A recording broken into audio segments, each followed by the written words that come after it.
Assalamualaikum warahmatullahi wabarakatuh. Selamat hari ini para mahasiswa teknologi mesin yang saya banggakan.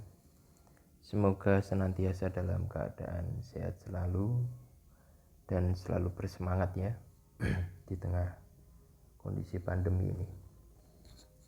Baik, saya selaku dosen pengampu mata kuliah kelistrikan otomotif, mata kuliah teori dan praktikum, saya akan menyampaikan materi saya secara video ya, dan bisa Anda dapatkan secara online.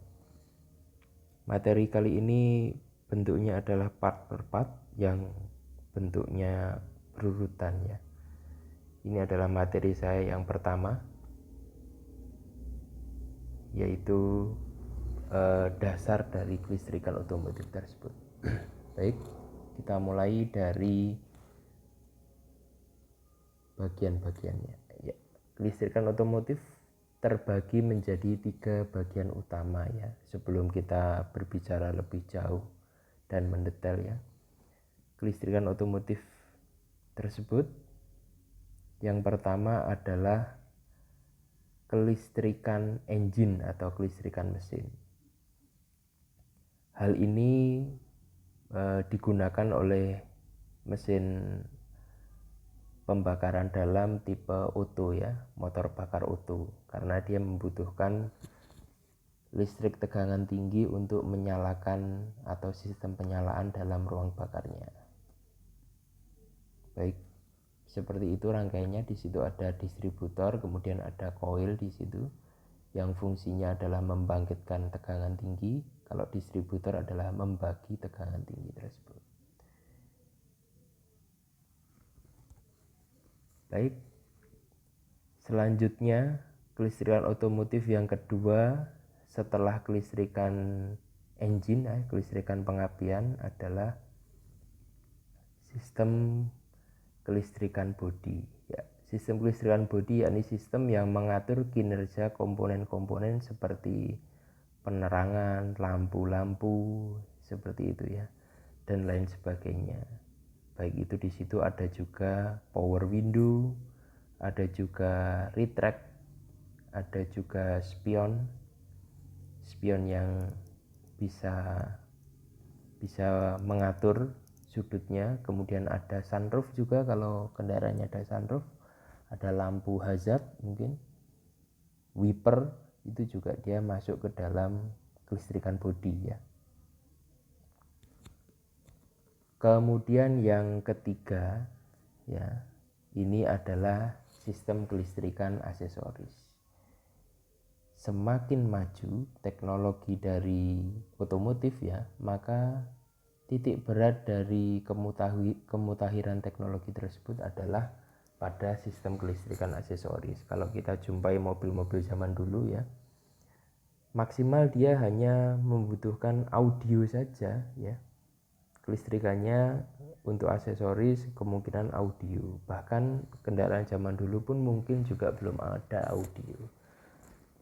audio seperti radio, DVD player, semacam itu belum ada zaman dulu. Tapi sekarang pemutar audio sudah banyak sekali, bahkan pemancar radio pun ada. Pada sistem kelistrikan otomotif ini beban kerja aki akan sangat berat, karena aki akan bekerja mentenagai engine ya. Ketika engine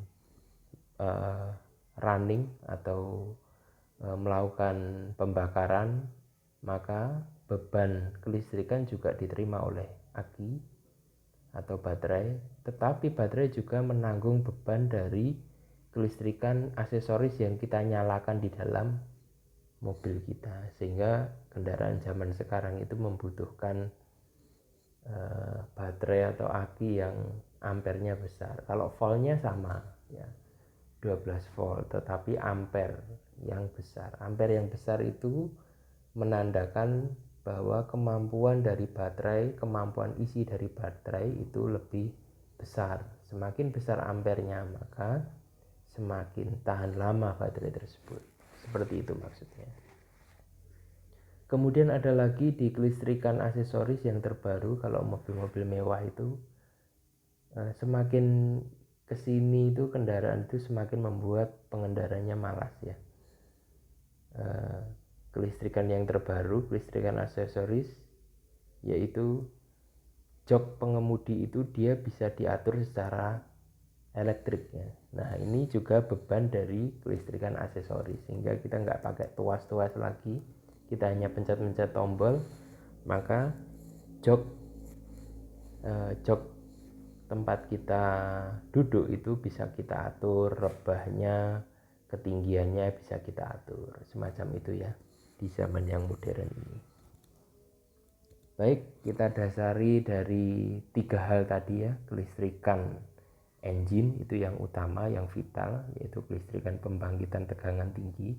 Itu juga dari aki, karena mobil semuanya pengapiannya sistemnya DC ya, tidak AC ya, jadi harus pakai baterai. Kemudian yang kedua adalah kelistrikan bodi, yang itu wujudnya adalah sistem keamanan, baik itu lampu-lampu penerangan, kemudian wiper, kemudian power window, spion, bahkan sensor-sensor ABS ya, dan sensor parkir itu juga masuk ke dalam kelistrikan bodi. Kemudian yang ketiga adalah sistem kelistrikan aksesoris yang sudah saya jelaskan tadi. Ada 3 bagian pokok atau inti, sehingga nanti Anda belajar itu tidak campur aduk ya.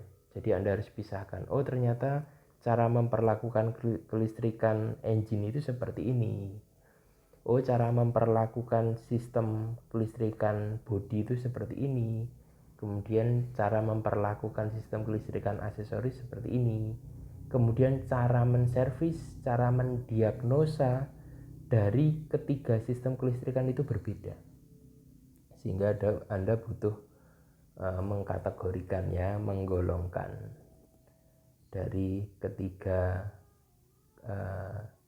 sistem ya, sistem kelistrikan dalam kendaraan ya.